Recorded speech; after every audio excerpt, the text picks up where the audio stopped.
when we change the way we look at things, the things that we look at change. This is a lesson that I learned very, very young. So at the age of about 11 or 12, my father decided that he had a dream, and he decided that he was going to run to become the president of Nigeria. So of course, when a man has a dream, everybody goes along with the dream. So he decided that he was going to become the president of Nigeria, and he was the first democratically elected president of Nigeria. But something very strange and something very bizarre happened. Instead of him being able to become the president and assume office, he was taken as a political prisoner. Obviously, for an 11-year-old, it was a devastation. For my mother, it was a devastation. For our family, it was a devastation. And sometimes the opportunities that we have to grow, the opportunities that we have to develop, come in the strangest packages. At the age of 11 or 12, as I was at the time, I learned the power of my voice. He was being held prisoner. There was no way that I was going to just sit there and do nothing about it. So I started writing letters. I started writing letters to members of parliament, asking for him to be released. And I got responses. And the more responses I got, the more letters I wrote. At 11 years old, I started to know the power of my voice. But the lesson that I took from that is a lesson that is even more important, which is that opportunity is not always wrapped in a beautiful box with a ribbon. And that's the opportunity that I'm here to speak to you about today, as you gather here in Nyköping. The opportunity that Sweden is now faced with all the new people that are coming into the country, with all the new faces, the new languages, the new voices. There is opportunity. So on this road that I speak to you about, which is the road of opportunity, I see it as a journey of sorts. And on this road, I met very many different emotions. One of the emotions that I met was discomfort. Sometimes it can be very, very uncomfortable on this road. And I felt that discomfort when, as Navid had told you earlier, I started working in the fashion industry. And I met racial discrimination. Like, wow, didn't know that that existed. But I met it nonetheless. And I could have looked at it as a victim, and I could have become a victim of those circumstances. But again, because of my earlier lessons, I decided that I was going to look at it as an opportunity. Often with discomfort, I think that there is a consensus that there is something wrong or there is something broken, and we don't see the possibility that lies beyond the discomfort. So the discomfort took me to journalism school. And journalism school awakened something else that as we're going through this change here in Sweden, but as I was going through the change in my life, I needed to cultivate. I needed to cultivate curiosity. I needed to understand the reason why this industry was operating in the way that it is. And I invite every single one of you to be ambassadors for that curiosity that is so needed nowadays. It is so needed for us, as Navid would say, to talk to one another and not talk about each other.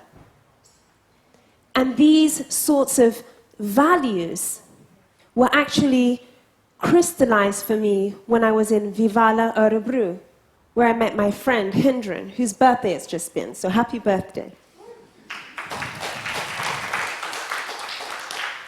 And Hindran said something very profound when I spoke to him about the new people that are now joining this country. And he said, I think it's very important for us not to just see these people as people that need something, but people that have something to give. And when I think about people that have something to give, I think about something that I hear so much here in Sweden, which is Swedish values. And Swedish values are values that I have encountered, not because people have only been talking about them, but because they have been demonstrated to me. I remember when I came here just a little over 3 years ago. And I'm somebody that has traveled extensively. And I'm not somebody that's easily shocked either.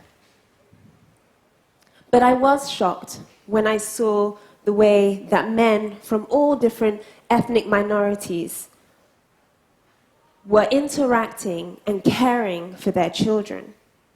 It was a value that touched my heart so deeply, a value that I wanted to experience, but had never seen demonstrated. I think that the Swedish word for it is samarbete. But encountering that helped me to start to see what these values that people spoke about truly were. And sometimes the people that live within those values fail to actually see them, because it's normal for you. I remember when I went to this woman in Gamlastan, and I had a service at the company that she runs, and she only accepts cash. And obviously, well, you don't know that, but I've been living for a very long time in New York, and I carry cards and not cash. So I didn't have any cash on me. And she said to me, "Don't worry about it, just transfer the money." And I said, "What?" She's like, "Yeah, take your time, transfer the money." And again, as an adult, I was so shocked at the value of trust that she had demonstrated, because trust me, that would not be happening in New York. So she said to me, "Transfer the money." And I knew that she had just given me this trust, but I also had a responsibility. I had a responsibility to uphold the trust so that we could continue to pay this forward. And I think about, of course, the heritage that we have in Sweden of values. And I think about Olof Palme and how he stood for human rights and how human beings were more valuable than borders. Something for all of us to grow into. But I also think about the impact, the global impact that that had in bringing apartheid to an end. A country that took a stand and had a global impact. That is the opportunity that I see in front of us today and now.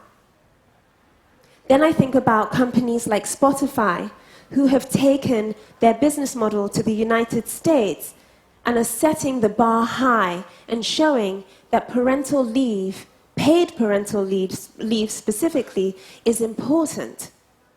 And people are following suit.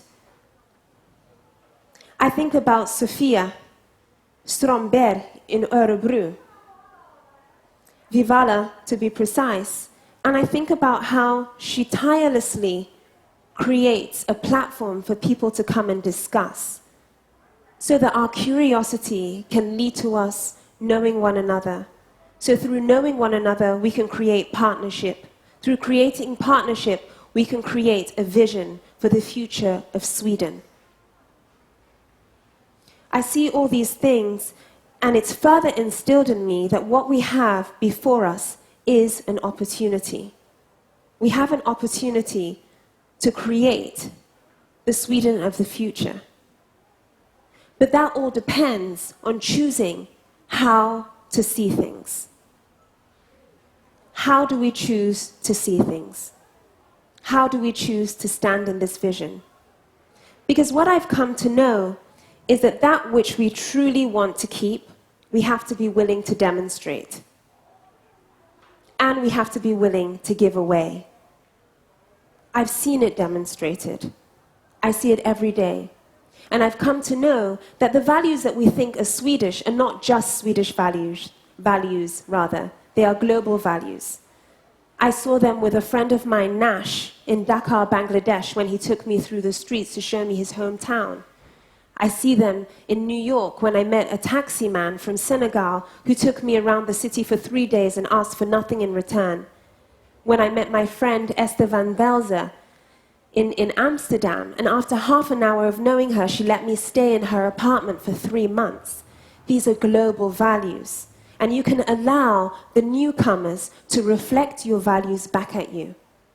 You can allow for them to partake in the Sweden of the future, the Sweden that we are jointly creating. And now here in Nyköping, all of you together that sit here to demonstrate the value of commitment, the value of vision, the value of what's possible, the value of community. And for this I want to say thank you.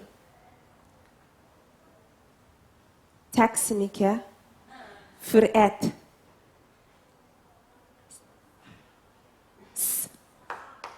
samarbete.